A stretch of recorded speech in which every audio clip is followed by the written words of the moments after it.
Salut PA. Salut Alex. Alors aujourd'hui, est-ce qu'on va se permettre, un petit détour pour faire de l'autopromotion? C'est toi le chef d'orchestre. Moi, je te suis. Non, mais c'est quand même rare, mais de toute façon, on aimerait parler, d'analyse de sol parce que c'est le bon moment, Oui. parce que, on a un rabais en cours et qu'on en parle presque pas toute l'année et si c'est que vu que c'est le bon moment, je pense qu'il faut y aller. Oui, OK, ben là, tu me prends un peu au dépourvu, mais c'est bon pour moi. Il y a pas de problème. Fait que c'est un beau moment pour échantillonner, à l'automne. On a peut-être accès plus facilement au sol. Les dernières semaines, derniers jours ont été aussi très chauds, très secs, donc le sol est pas trop humide. C'est assez facile, là, d'aller faire, l'échantillonnage, là. Fait que, Beh oui, il nous vas-y, reste des belles semaines. je te suis. Mais déjà, je trouve que mon enjeu, ça va être de t'empêcher d'aller vers le trop scientifique Oh non, dans cette arrête. session. OK. Parce qu'une analyse de sol, c'est quand même sacrément complexe et Ouais. je pense qu'on a des vertus à partager aujourd'hui, même pour ceux qui prendront pas la décision de faire une analyse avec nous, Mmh. de comprendre ce qu'on en tire et ce qu'on n'en tire pas aussi Voilà. dans une analyse de sol. Et le premier truc que j'ai envie de repréciser, c'est que, on n'est pas obligé de le faire régulièrement quand même. Non, non, non, non, non. Mais pour On va commencer par ça. Pourquoi? Parce que si c'est une fois tous les 5 ans, on c'est quand même plus confortant de faire ça maintenant. Ben, oui, c'est que ça vient quand même de la prémisse qu'on a déjà discuté ensemble de ce qu'on ne mesure pas, on ne le sait pas. Fait que pour moi, dans la liste des éléments de réussite, tu sais, au jardin, ben, les nutriments ou le sol, son potentiel, agronomique, là, mais au jardin, c'est pas pareil, là. Le potentiel de jardinage, il peut être limitant, comme il peut être super adéquat, mais si je le sais pas, Alex, je travaille un peu à l'aveugle, autrement dit. Donc, oui, l'analyse de sol donne des réponses. L'analyse de sol standard va nous donner des réponses de nature plus chimique. Mais après, je pense qu'une fois que c'est fait, comme tu le dis, en agriculture, on le fait à peu près aux 5 ans. Donc, c'est pas quelque chose qui doit être répété ou même en cours de saison. Sauf si on travaille dans des serres puis que là, on veut vraiment Ouais. comme pousser la machine, là, tu sais. Mais en contexte de jardinage, oublie ça, c'est pas nécessaire, là.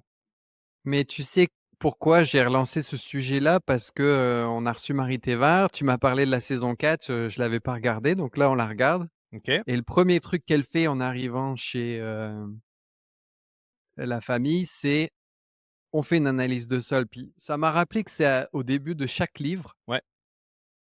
et que c'est pas un geste qu'on fait souvent au final en tant que jardinier. Non. Mais juste une fois, c'est potentiellement bien. Puis juste après, elle en a déduit qu'il y avait une carence en phosphore et en calcium, il me semble, dans Possible. l'émission Ouais.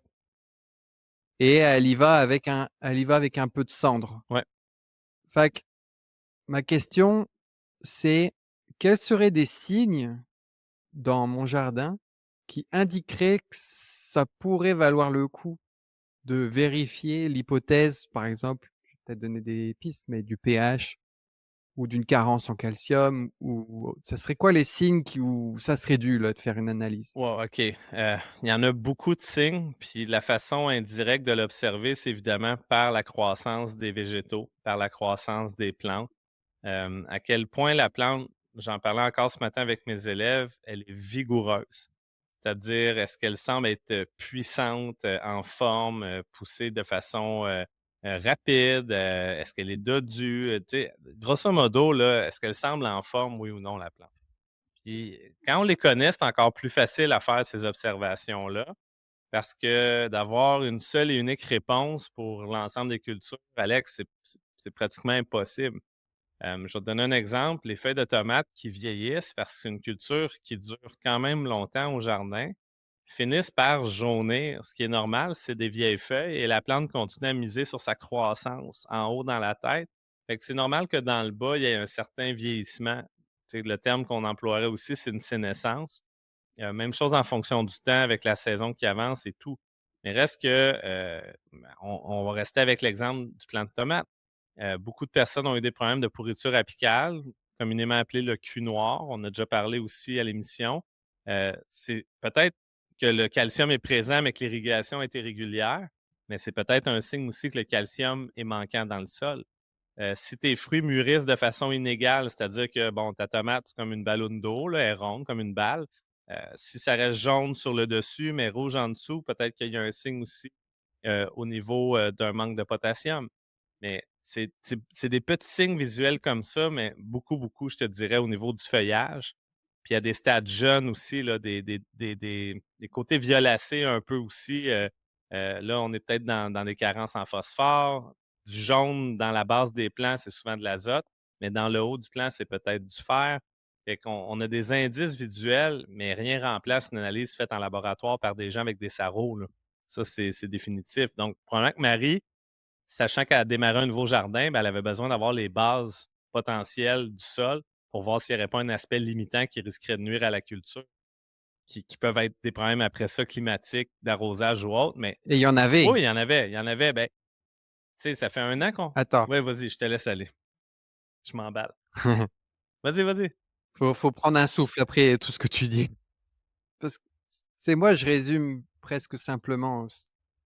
Si comme tu es tanné d'avoir tes tomates qui explosent parce que la peau, elle fendille, Ouais. ou peut-être d'année en année tu t'es perdu parce que toi tu parles d'observation d'une plante, mais moi je serais presque à dire, global. Mmh. Tu sais, au sens où s'il y a répétition sur plusieurs types de cultures, Ouais. sur plusieurs années, tu es tanné, il y a peut-être quelque chose à faire en l'occu et puis c'est drôle que tu parles du calcium parce que je pense que nous, en tant qu'amateurs, on allez, avec chance, on connaît l'azote, Ouais. phosphore, potassium, NPK qu'on voit sur les paquets de fertilisants. Ouais.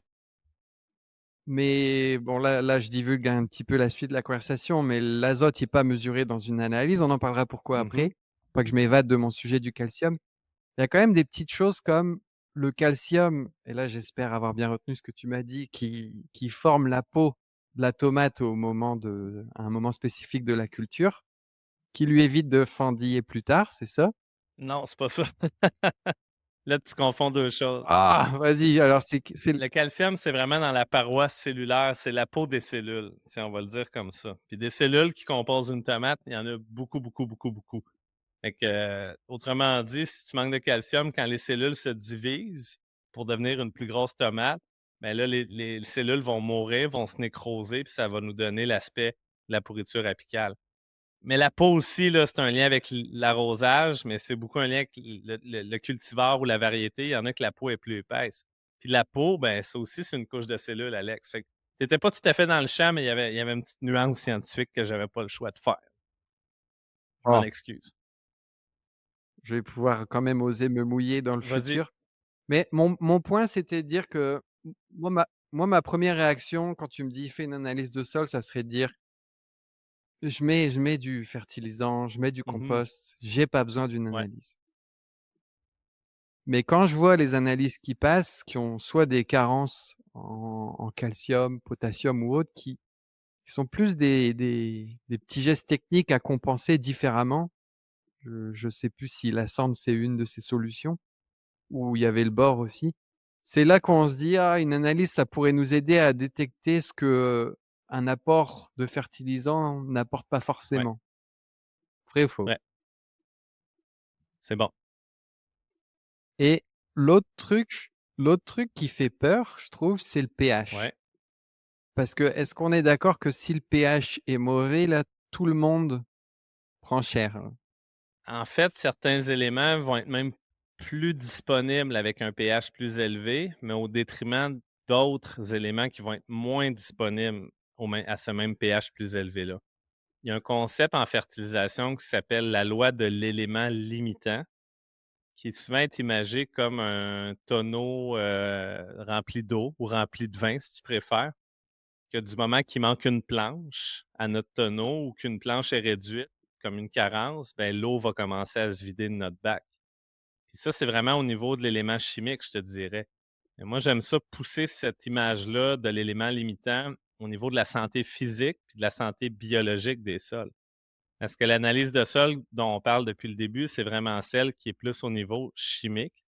Mais comme tu le disais, elle nous permet de nous rassurer à voir si on a trop fertilisé ou dans l'inverse, pas assez fertilisé. Le calcium que j'ai évoqué, que ça peut être mauvais arrosage, mais présence de calcium, ou j'ai pas assez de calcium. Ben, du moment que je fais mon analyse de sol puis que je vois qu'il y a assez de calcium, ben, c'est peut-être mon geste technique de l'arrosage qui est pas bon puis que je vais devoir corriger.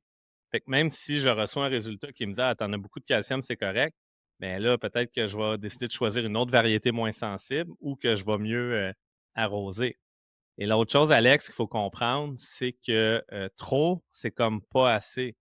Fait qu'il faut faire attention peut-être des fois à ne pas, dépasser certaines doses, heu, tu sais, qui deviendraient même nuisibles pour la Ouais, plante avec une pression de maladie, accrue, là. Fait que c'est pour ça l'idée de prendre le temps de le mais mesurer, là. re Puis le pH, i restons sur le thème de ouais, l'excès. vas-y. Sur le thème de l'excès, ça, on n'y pense pas parce qu'on se dit toujours: «Ah, le la mon analyse de sol, elle va révéler des carences», alors que nous, on a vu que ça révélait, tout autant des Oui. excès dans nos qu'est-ce que tu est-ce que tu peux nommer quelques excès qui sont tout aussi dangereux? Ben, tu vois, le phosphore, sur le plan environnemental, on le traite beaucoup dans la mesure du risque où il pourrait être exporté de la ferme ou du jardin, puis se retrouver dans des cours d'eau et causer finalement une eutrophisation des cours d'eau, ou contaminer un puits avec un excès d'azote, admettons. Ou des fois débalancer le fait qu'un élément trop riche va rendre plus difficile l'absorption d'un autre élément. À ce moment-là, ben, c'est important peut-être de s'assurer de ne pas surfertiliser. Puis pour avoir interprété des analyses de sol depuis plus qu'1 an maintenant, ben, je le vois que c'est très, très riche pour tous ceux et celles qui jardinent au même endroit depuis longtemps. Les seules analyses plus pauvres qu'on reçoit, c'est celles de personnes qui démarrent de rien un nouveau jardin. Fait que tu vois, ceux qui ont beaucoup, beaucoup de Ouais, ils viennent ouais, d'acheter maison. exact. Ou ceux qui ont des sols très riches, qui débordent, souvent même ma façon de voir les choses, ce serait de dire: «Moi, je couperais un peu sur les doses de compost». Il y a moyen d'en mettre quand même un peu, mais j'irais peut-être plus avec un engrais, solide, tu sais, comme, de l'actisol que d'y aller avec juste du compost puis une grosse couche de compost sans réfléchir. Fait que sur le point de vue environnemental, c'est bénéfique. Sur le point de vue de la plante aussi, ça sert à rien parce que ça peut devenir un milieu trop riche, voire même trop salin, parce qu'une fois que l'engrais est rendu minéralisé, ça devient comme salé, si tu veux, dans de l'eau, puis ça peut empêcher la croissance de la plante. Puis sur le point de vue économique aussi, ben, il y a de l'argent à sauver parce que veut pas, le compost, il vient avec une facture. Mais dans toutes les analyses, par contre, puis je pense que tu l'as nommé, un de ceux qu'on voit, parce que lui, il est très soluble, même avec l'eau de pluie, l'élément, il va se Mmh. solubiliser, puis c'est le bar. Fait que si tu ouvres tes betteraves en deux, puis que le cœur à l'intérieur est vide, un brocoli dont la tige, là, le tronc, il est vide, c'est brun, un cœur brun qu'on appelle, des céleris aussi, on va voir à l'intérieur que c'est brun. Là, à ce moment-là, malgré tous les bons soins qu'on a apportés, le compost et autres, ben, peut-être qu'il faut ajouter un petit peu de borax, puis ça y est, le tour est joué dans le fond, tu sais. Fait que c'est encore Est-ce qu'on peut dire que, quand on est fan des crucifères, l'analyse de sol, elle est encore plus l'analyse importante? de sol ben, peu importe la culture, elle va l'être, mais de respecter la dose d'engrais aussi, puis c'est ça la force du calculateur de fertilisation. Je m'excuse, je fais de l'auto-promo dans une auto-promo, mais moi j'ai Ah, c'est ah, OK. l'épisode, Tu c'est bon. sais, moi, j'ai pris, le guide de référence en fertilisation du Québec, qui est quand même un outil utilisé en agronomie pour fertiliser les cultures. Puis à la fin, on a, les grilles de fertilisation qu'on appelle. Puis moi, je me suis basé là-dessus, mais ramené à l'échelle du mètre carré, donc du jardin. Puis c'est là qu'on se rend compte aussi à quel point des crucifères, importantes comme brocolis, chou-fleur et compagnie, ça a vraiment une grosse soif en azote. Donc, là, il faut s'assurer de mettre la bonne dose aussi au départ, puis valider aussi avec l'analyse qu'on n'a pas, une carence en barre là, finalement, là. Fait que c'est un espèce de jonglage, entre les 2 là. Puis là, je complète, merci, ouais, je complète ce que tu dis sur, trop de compost parce que c'est important quand même de faire le lien sur le fait que cette valeur-là, elle est quantifiée dans Ouais. l'analyse de sol. Le taux de Oui. matière organique qui est d'ailleurs un des premiers taux qui est en excès Mmh. absolu. Parce qu'on je pense que la plupart qui considèrent une analyse savent que le pH, il va être là, il va être précis à l'inverse, des fois de nos tests maison. La deuxième valeur importante, c'est les nutriments, phosphore, potassium et les autres, le bore, le calcium et autres. Mais celui qui est souvent peu connu et pourtant ultra révélateur, c'est le Ouais. taux de matière organique. Ben, en haut de 13-14, si on est dans un sol minéral, comme un sol principalement constitué de sable, de limon d'argile, tu sais, ça commence à devenir quasiment un sol organique là, qui normalement est autour de 30. Donc, autrement dit, la matière organique, on en rajoute, mais il faut qu'il y ait une proportion de cette matière organique-là qui se dégrade en matière minérale. Puis on aime ça, autrement dit, qu'elle vire. Tu sais, que ça soit pas comme, quelqu'un qui a beaucoup d'argent qui investit, qui voit son compte de banque toujours monter. On aime ça que le bilan soit somme toute assez nul. Fait que j'en rajoute, mais celle que j'ai rajoutée l'année d'avant, elle s'est dégradée. Puis là, ben, j'en rajoute pour le garder à un certain niveau de richesse, mais faut pas voir ça comme étant le truc le plus garant de succès, là, parce que ça reste des sols minéraux, principalement au Québec, dans lesquels nos jardins sont bâtis, à moins d'avoir exporté des quantités phénoménales de terre à jardin. Puis ça, ben, c'est beaucoup de la mousse de tourbe que les gens ont peut-être pu acheter puis se faire livrer en camion, là. Donc c'est ça. Faut le voir comme étant un facteur, quand même important pour la fertilité, la rétention d'eau et cetera. Mais il ne faut pas non plus que ça explose, là, puis qu'il y en ait trop, là. Fait que c'est un peu ça mon je te dirais, là, mon gauge Mmh. là, par rapport à la matière organique, là. Est-ce qu'il y a autre chose qui te revient, dont on n'a pas discuté dans une analyse qui est très Ben, on révélatrice? a Il y a au moins 20 paramètres, hein, dans une ouais, ben, moi, je analyse. regarde aussi beaucoup la capacité d'échange cationique. Ça, c'est de la CEC. Je veux pas trop te perdre, mais pour moi, c'est une mesure, comment dire, indirecte du potentiel au sol de tampon, un peu de garder les éléments fertilisants. Dans les sables avec beaucoup de matière organique, ça va finir par être enrichi. Dans les analyses de sol standard, on n'a pas, la texture, c'est-à-dire, la proportion de sable, limon, argile. Fait qu'on ne le sait pas nécessairement, avec quoi qu'on travaille, mais ça, c'est possible quand même de faire des tests à la main, ce qui est pas possible de faire au niveau des éléments, chimiques, malheureusement. Le pH, bon, on en a parlé. Le pH cible, souvent, tu sais, 6,3, on est super heureux. Je vois beaucoup de gens qui ont des pH autour de 7, puis moi, ça ne m'inquiète pas. On peut quand même avoir des très bons résultats. Quand on approche, par contre, du 7,5 et plus, ben là, ça va me chicoter un peu.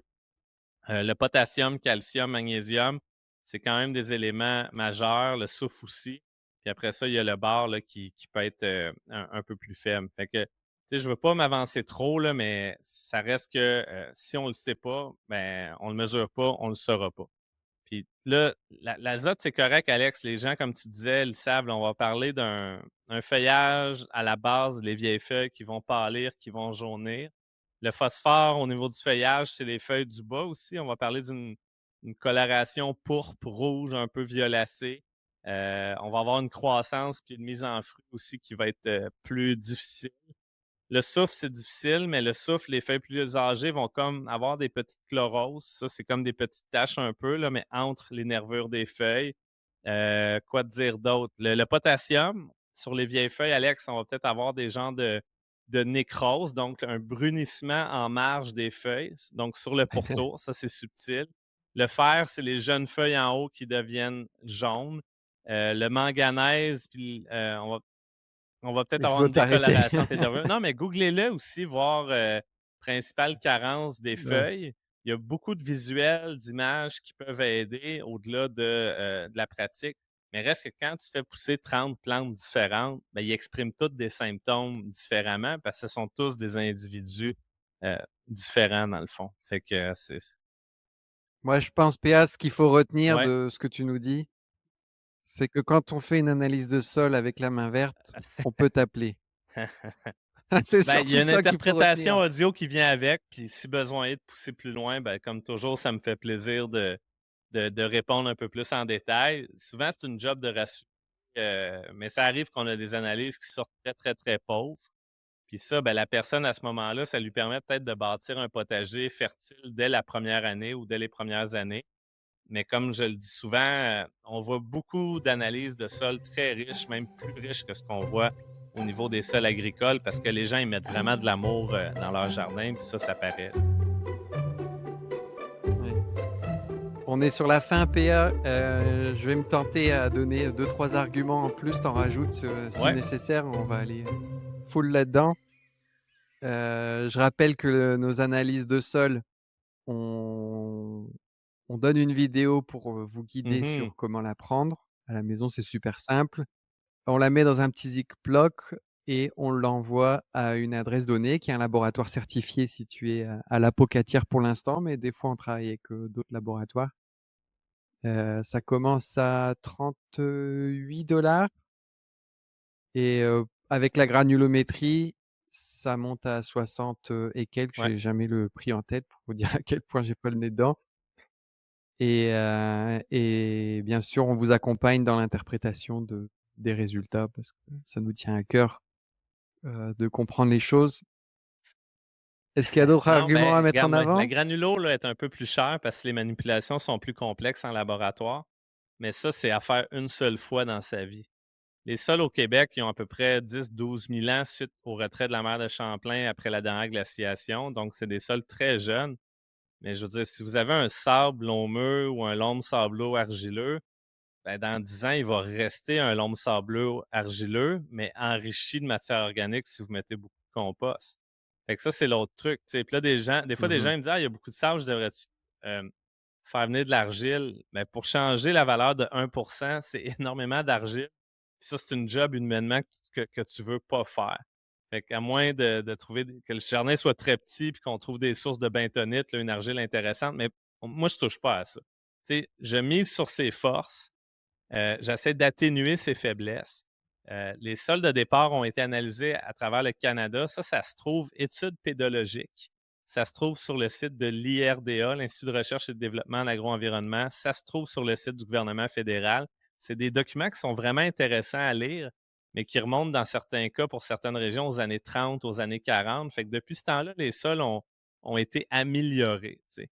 Fait que ça, c'est vraiment intéressant de voir d'où on vient puis où on est rendu, mais d'avoir une idée aussi d'où on s'en va. Fait que bref, analyse granulo, si on le sait pas, c'est une seule fois. L'analyse chimique, tu sais, aux 5 ans, ça va être bien correct. Si les gens veulent faire plus rapproché, ce serait le fun d'avoir l'évolution, tu sais. Je me souviens d'avoir déjà vu un agriculteur, puis on se doutait qu'il avait mis de la chaux dolomitique parce qu'on voyait son taux de magnésium comme augmenter là, drastiquement d'une année à l'autre, dans le fond. Fait qu'il y a ça aussi. L'idée, c'est de passer à l'action. Mais après, c'est comme un bilan de santé, Alex. Si tout est beau, ben, tout est beau, mais au moins tu es rassuré puis tu le sais, là.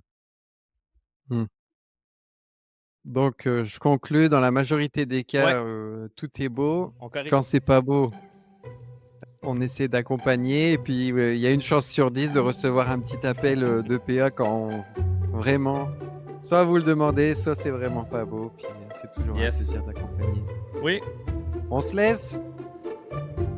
ciao mon pote.